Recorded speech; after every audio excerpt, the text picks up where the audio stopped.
اب یہاں پر باریک نقطہ یہ ہے کہ تصوف کی تعلیم تو ابھی بھی کتابوں میں درج ہے، موجود ہے، لیکن تصوف کا فیض ختم ہو گیا۔ اس لیے ختم ہو گیا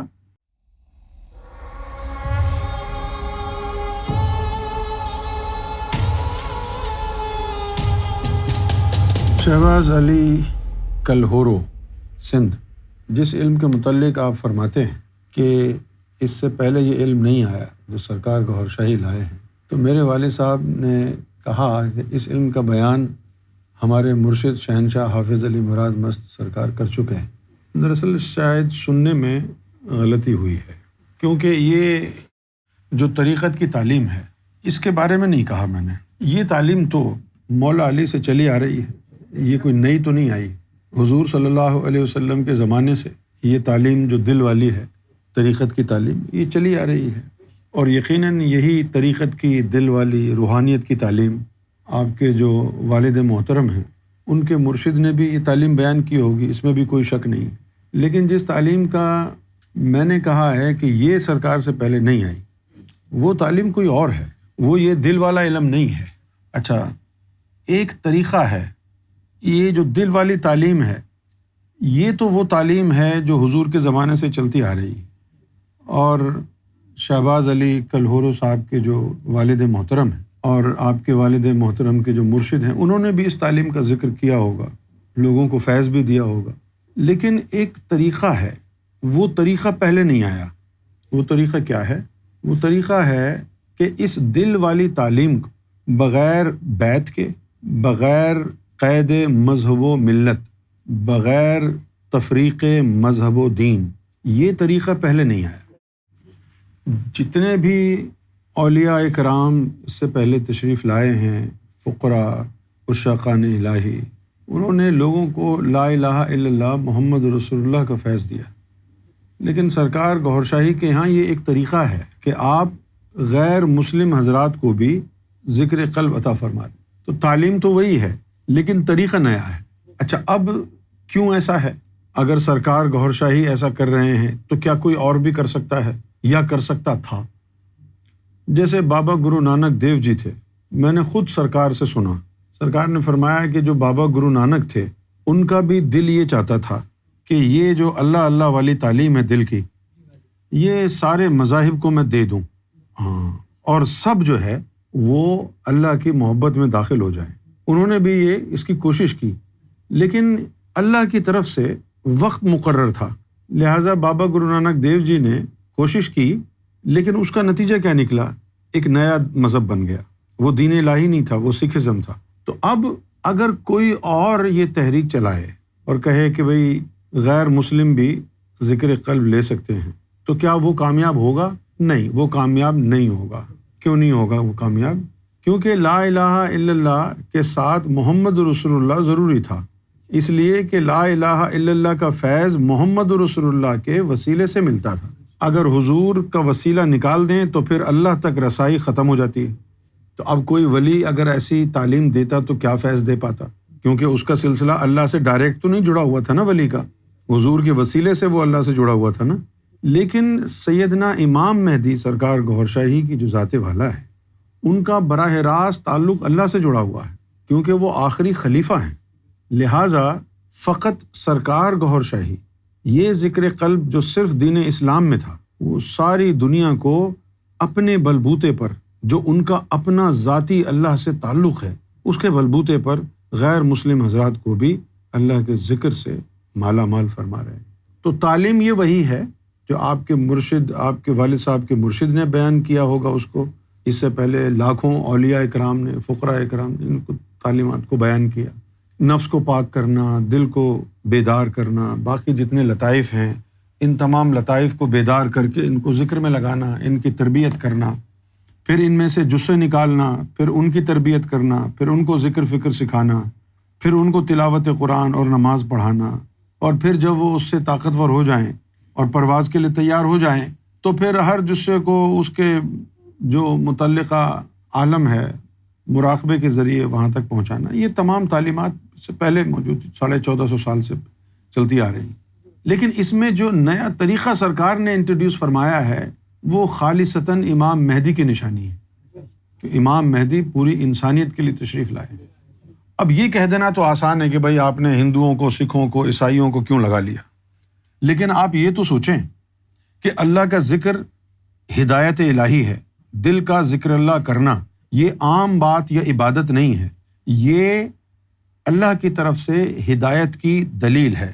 وَمَن يُؤْمِن بِاللَّهِ يَهْدِي قَلْبَهُ، کہ جو کوئی اللہ پر ایمان لائے تو اللہ اس کے قلب کو ہدایت کرتا ہے۔ تو اب اگر ہندو کا، سکھ کا، عیسائی کا، غیر مذہب کا سرکار گوھر شاہی کی نظروں سے دل اللہ کے ذکر سے بیدار ہو رہا ہے تو یہ اللہ کی مرضی سے، تو اللہ کی مرضی کے علاوہ تو نہیں ہو سکتا، اللہ کی رضا اس میں شامل ہے، تبھی تو ہر انسان کا دل اللہ کے ذکر سے مائل ہو رہا ہے۔ سرکار گوھر شاہی کی آمد سے پہلے اگر کسی نے اسلامی تصوف اختیار کرنا ہوتا تو اس کو مسلمان بننا پڑتا، مسلمان بنے بغیر وہ اسلامی تصوف سے کوئی فیض حاصل نہیں کر سکتا تھا۔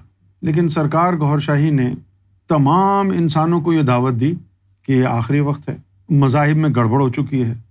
یہ کوئی ایسا فیصلہ نہیں تھا کہ جو اچانک ہو گیا ہو، یہ نظریہ ضرورت کے تحت اللہ تعالیٰ نے اس کو یعنی کھولا ہے۔ اب یہ نظریہ ضرورت کے تحت جو ہوا ہے اس کا مطلب کیا ہے؟ اس وقت دنیا میں جتنے بھی ادیان ہیں، جتنے بھی مذاہب ہیں، ان کا جو روحانی نظام ہے وہ تباہ اور برباد ہو چکا ہے، خواہ وہ یہودیت ہو یا وہ ہندو دھرم ہو یا وہ سکھ دھرم ہو یا وہ کرسچینٹی ہو، یہاں تک کہ اسلام کا بھی جو روحانی نظام ہے وہ تباہ اور برباد ہو چکا ہے۔ اور اس کی دلیل یہ ہے کہ اب امت کا تصور باقی نہیں رہا، اب وہابی ہیں، دیوبندی ہیں، بریلوی ہیں، شیعہ ہیں، سنی ہیں، اہل حدیث ہیں، یہ 72-73 فرقے اب سامنے آ گئے ہیں، جو اس بات کا ثبوت ہے کہ اسلام کا اپنا جو روحانی نظام تھا وہ تباہ اور برباد ہو چکا ہے، کیونکہ کسی بھی مذہب کی زندگی کا دار و مدار اس کے روحانی نظام پر ہوتا ہے۔ اگر وہ روحانی نظام اس کا بگڑ جائے، تباہ ہو جائے، اور لوگ تصدیق قلب سے محروم ہو کر صرف زبانی اقرار اور جسمانی عبادات پر اکتفا کرنے لگیں تو پھر فرقہ واریت کو فروغ حاصل ہوتا ہے۔ اسلام کی تعلیمات ہمیں یہ بتاتی ہے، اسلام کی یہ شرط ہے اقرار باللسان و تصدیق بالقلب، کہ زبان جس حقیقت کا اقرار کر رہی ہے اس حقیقت کا صدق اور نور قلب میں ہونا چاہیے۔ جس طرح سلطان باہو نے کہا کہ زبانی کلمہ ہر کوئی پڑھدا پر دل دا پڑھدا کوئی ہو، اسی طرح علامہ اقبال نے بھی کہا کہ زبان سے کہہ بھی دیا لا الہ تو کیا حاصل، دل و نگاہ مسلمان نہیں تو کچھ بھی نہیں۔ تو جب اسلام میں بھی یہ جو تصور ہے، روحانیت اور یہ تصوف، یہ ناپید ہو گیا۔ اب یہاں پر باریک نقطہ یہ ہے کہ تصوف کی تعلیم تو ابھی بھی کتابوں میں درج ہے، موجود ہے، لیکن تصوف کا فیض ختم ہو گیا۔ اس لیے ختم ہو گیا کہ اولیاء اللہ جو ہے اب شاذ و نادر ہی نظر آتے ہیں۔ یہ علم جو ہے تصوف کا ایسا علم ہے جو عرفان کے ساتھ جڑا ہے، اور کتابوں میں فیض نہیں ہوتا، علم ہوتا ہے۔ عرفان تصوف کا سینہ بسینہ چلتا رہتا ہے۔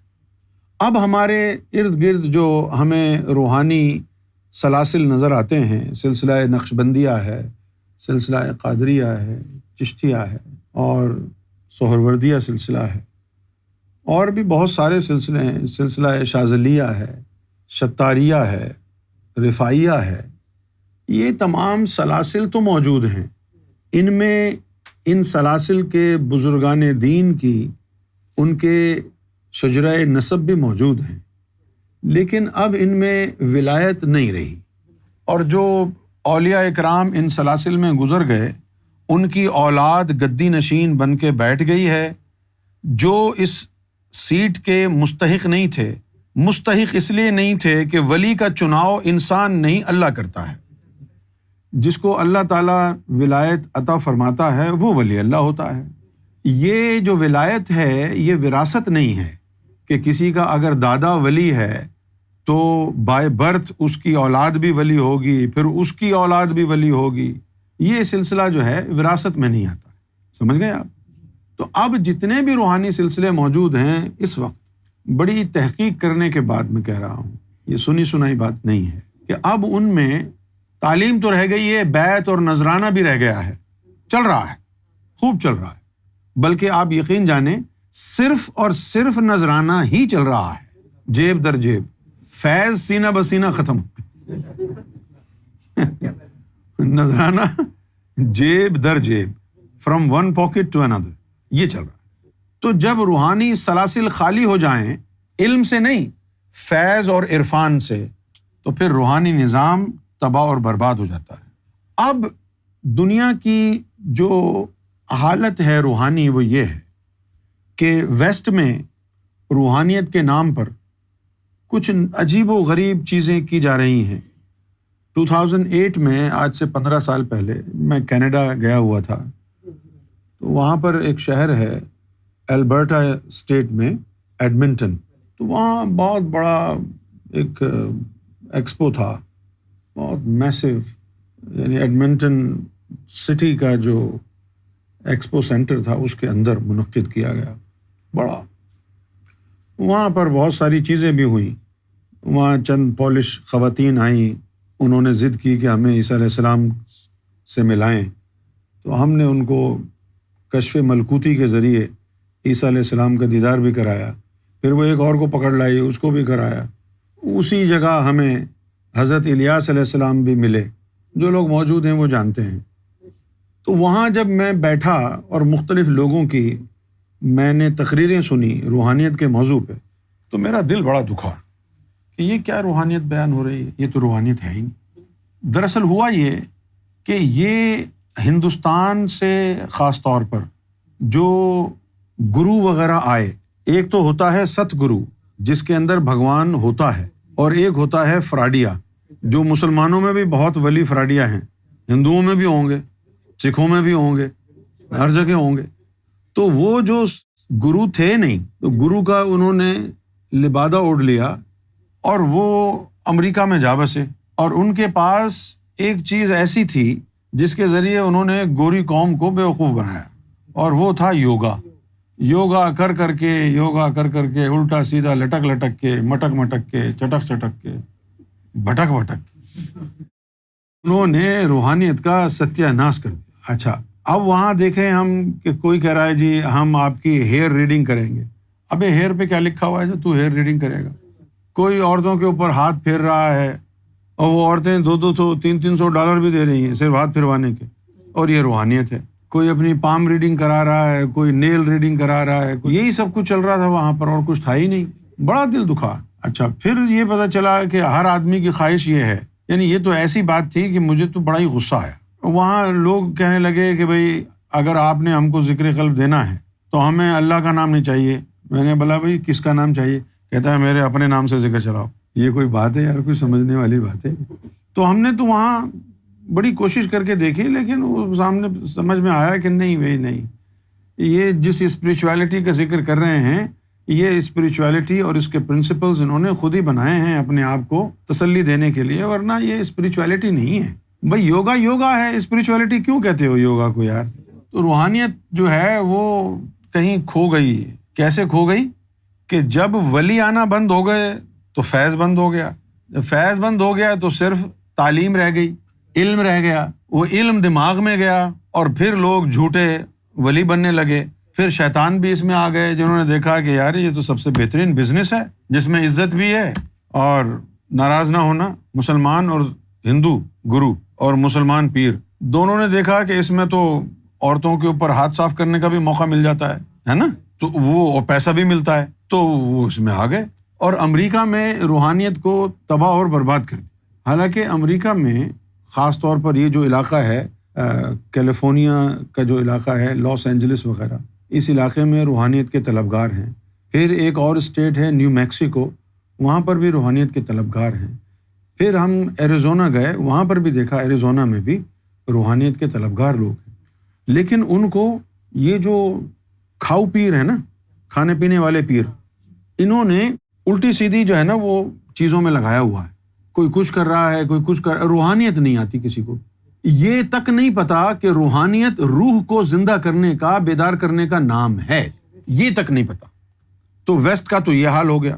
اور دوسرا یہ کہ ہم نے پوری دنیا میں یہ جو ویسٹرن اسپرچویلٹی کی غرض سے یہ جو لوگ لگاتے ہیں نا، ایکسپوز وغیرہ ہوتے ہیں، نیو لائف ایکسپو جیسے، ہم نے کم و بیش 10 سال ہر سال نیو یارک سٹی میں نیو لائف ایکسپو میں شرکت کی، پھر ہم نے فیلاڈیلفیا میں بھی کیا، شکاگو میں بھی کیا، اوہایو گئے، کولمبس سٹی گئے، وہاں بھی کیا، ہر جگہ، یعنی لاس اینجلس میں کیا، فلوریڈا میں کیا، آسٹریلیا میں کیا، نیوزی لینڈ میں کیا، سنگاپور میں کیا، ناروے گئے وہاں کیا، سویڈن گئے وہاں کیا، ہالینڈ میں کیا، اسپین میں کیا، انگلینڈ میں بھی کیا۔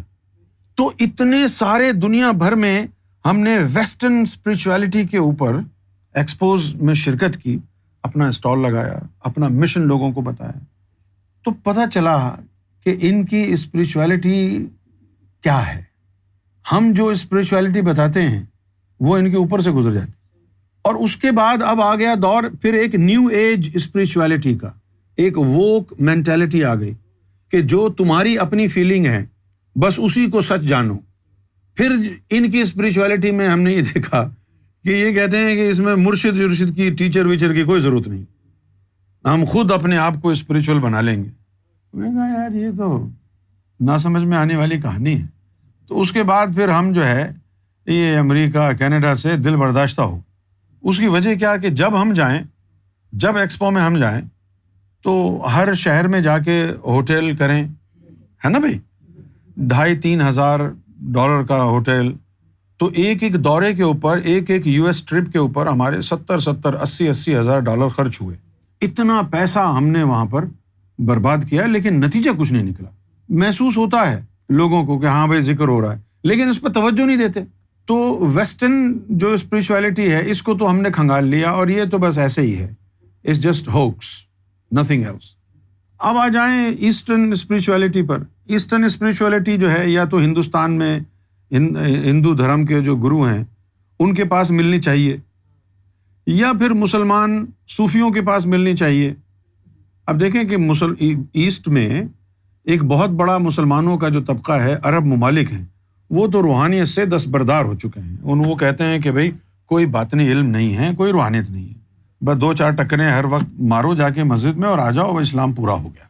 اب رہ گیا ہندوستان، اور رہ گیا پاکستان اور افغانستان اور بنگلہ دیش۔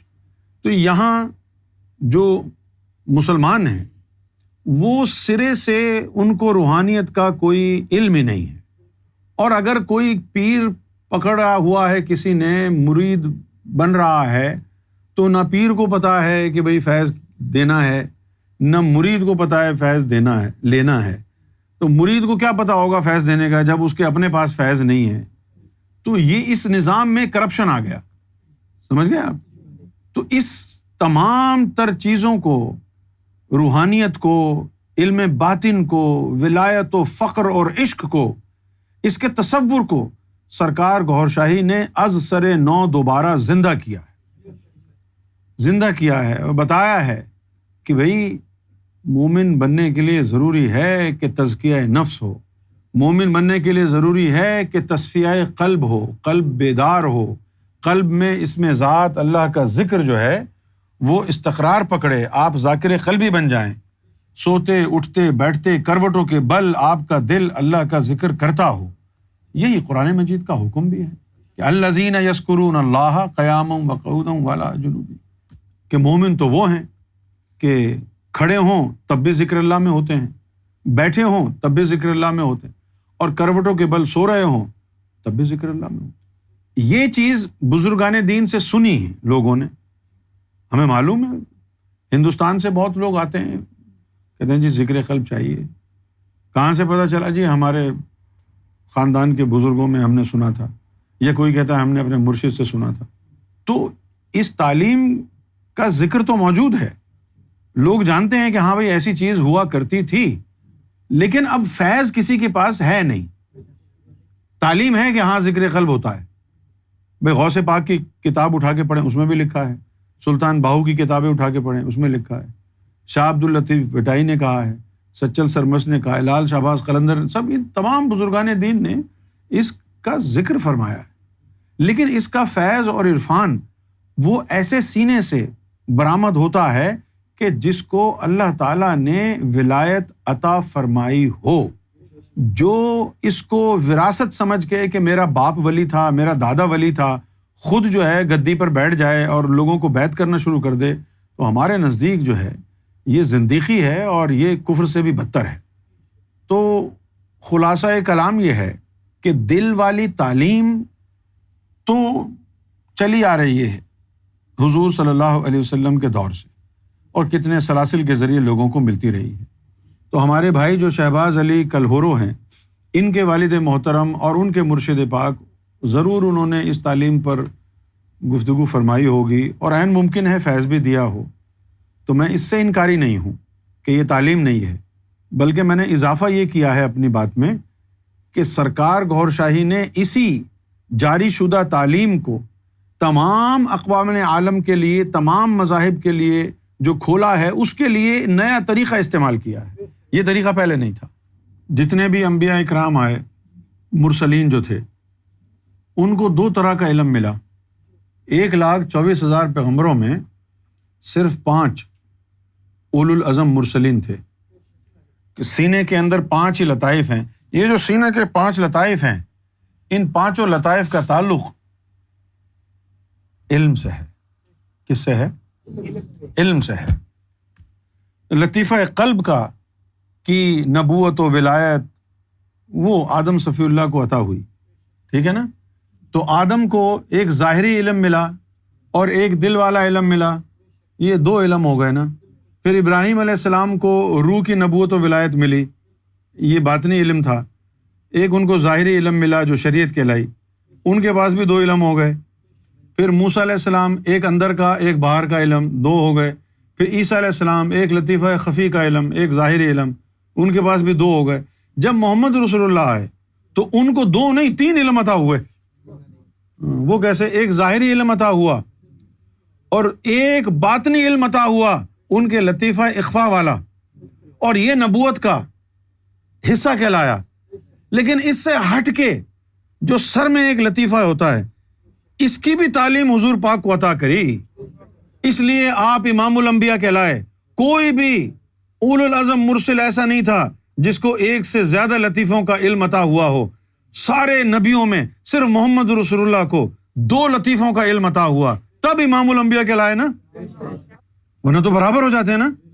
آپ صلی اللہ علیہ وسلم کو 2 لطیفوں کا علم ملا، ان میں سے ایک لطیفے کا علم نبوت کا، اسلام اور دین کا حصہ ہے، اور جو دوسرے لطیفے کا علم ہے لطیفہ انا والا، وہ دین کا اور نبوت کا حصہ ہی نہیں ہے۔ وہ محمد رسول اللہ کی ملکیت ہے، وہ جس کو چاہے عطا کر دیں۔ اس لیے مسلمانوں میں بھی دیندار لوگ کبھی بھی تم کو اس علم کا بتائیں گے نہیں، کیونکہ ان کے پاس ہے ہی نہیں، نہ دین میں نہیں ہے تو قرآن میں نہیں ہے نا۔ اس لیے قرآن میں کہیں نہیں لکھا اللہ کا دیدار کرو، حدیثوں میں کہیں نہیں لکھا کہ اللہ کا دیدار کرو، اور اگر کہیں لکھا بھی ہے تو وہ حضور نے نہیں کہی بات۔ جیسے حدیث جبریل ہے، اس کے اندر چھپا چھپا کر کے ایک بات کہی کہ مرتبہ احسان کیا ہے، تو جواب دیا کہ جب تو رب کی عبادت کر تو اس طرح کر کے تو اسے دیکھے، یعنی عبادت کے دوران اسے تو دیکھے۔ اگر تیرے یہ مقدر میں نہیں ہے تو اپنے آپ کو ایسا بنا لے کہ اس کی نظر تجھ پہ پڑ جائے۔ ان تعبد اللہ، جب تو اللہ کی عبادت کرے، کأنک تراہ، تو پھر تو اس طرح عبادت کر کہ وہ تجھے نظر آ جائے۔ فإن لم تکن تراہ فإنہ یراک، اگر تو اس قابل نہیں ہے تو پھر کیا کر، فإنہ یراک، کہ پھر وہ تجھے دیکھے۔ وہ کیا کہتا ہے؟ وہ کس کو دیکھے گا؟ وہ کہتا ہے کہ میں نہ تو شکلوں کو دیکھتا ہوں نہ تمہارے عملوں کو دیکھتا ہوں۔ ان اللہ لا ينظر الى صورکم واعمالکم ولکن ينظر الى قلوبکم ونیاتکم، میں تمہارے صرف دل اور اس کی نیت کو دیکھتا ہوں۔ تو یہ جو دیدار والا علم تھا، یہ نبوت کا حصہ نہیں ہے، یہ حضور پاک کی ملکیت ہے۔ اور یہ جو اس کو کہتے ہیں تیسرا علم، کیا کہتے ہیں اس کو؟ یہ تیسرا علم ہے۔ اس تیسرے علم کی شرط کیا ہے؟ اس تیسرے علم کی شرط ہے کہ لطیفہ انا کے ذریعے تو اللہ کا دیدار کر، اس کے بعد دیدار الہی کے بعد پھر یہ علم تیرے سامنے آئے گا، اس سے پہلے نہیں آئے گا۔ یہ جو تیسرا علم ہے، اس کے ذریعے دیدار کر، جب تو دیدار کرے گا تو پھر لطیفہ انا کا دروازہ کھلے گا دیدار کے ذریعے، پھر جب تو دیدار کر لے گا لطیفہ انا کا دروازہ کھل جائے گا، پھر وہ جو باطنی تیسرا علم ہے نا وہ تیرے سامنے آ جائے۔ پھر یہ جو ظاہری قرآن ہے یہ کہتا ہے کہ نماز پڑھ ورنہ بہت گنہگار ہو جائے گا، وہ جو علم 10 پاروں کا ہے، 10 حصوں کا ہے، جو دیدار کے بعد شروع ہوتا ہے، وہ کہتا ہے کہ کوئی ضرورت نہیں نماز پڑھنے کی، بس یار کو دیکھتا رہے۔ یہ قرآن کہتا ہے کہ روزے رکھ ورنہ گنہگار ہو جائے گا، اور وہ کہتا ہے کہ تو سدا بہار روزے دار ہی ہے، جو مرضی ہے کھا۔ کیوں جی؟ تو وہ پھر کوئی دوسرا ہی علم ہے نا۔ وہ کون سا علم ہے؟ وہ جو علم وہاں جا کے ملتا ہے وہ علم جو ہے وصال کا علم ہے، وہ علم ہے جو حضور پاک نے مولا علی کو سکھایا تھا۔ اور جب یہ علم ان کو دے دیا تو کیا کہا؟ علی کو کیا کہا؟ لحموں کا لحمی جسموں کا جسمی، کہ اب یہ علم دینے کے بعد میرا جسم تیرا جسم، میری جان تیری جان، میرا نفس تیرا نفس، میرا دل تیرا دل، تیرا دل میرا دل، میرا جسم تیرا جسم۔ یہاں تک کہ ایک مرتبہ تو حضور نے علی کو یہ کہا کہ اے علی، جو میرا جسم ہے وہ تیرا جسم ہے، جو تیرا جسم ہے وہ میرا جسم ہے۔ اور وہ تیسرے علم پر بات نہیں کی کسی نے نہیں کی، نہ کسی سلطان نے، نہ کسی عاشق نے، کسی نے نہیں کی۔ سرکار نے تیسرے علم کے بارے میں جو ہے وہ کھولی بات۔ تو وہ جو تیسرا علم ہے وہ تیسرا علم کہیں بیان ہوا نہیں۔ وہ تیسرا علم کیا ہے؟ وہ ایک تو اس کی تیسرے علم کی ابتدا اللہ کے دیدار سے شروع ہوتی ہے، لیکن اللہ کا دیدار اس علم کے اندر کچھ بھی نہیں ہے بھائی، تو نے دیکھا ہی ہے نا اس کو۔ تیسرا علم کہتا ہے کہ اللہ کو پڑھو، اللہ کیا ہے، اس کا کیریکٹر کیا ہے، اس کا مزاج کیا ہے، اس کا رہن سہن کیسا ہے۔ یہ دیدار سے تھوڑی حاصل ہوتا ہے، یہ اس کے ساتھ اٹھنے بیٹھنے سے حاصل ہوتا ہے نا۔ وہ تو تیسرا علم ہے کہ جس میں انسان جو ہے وہ رب کے رنگ میں رنگ جاتا ہے، جو قرآن مجید میں آیا نا کہ اللہ کے رنگ میں رنگ جاؤ، اور اللہ کے رنگ سے اچھا کس کا رنگ ہے، وہ یہ تیسرے علم کی طرف اشارہ ہے۔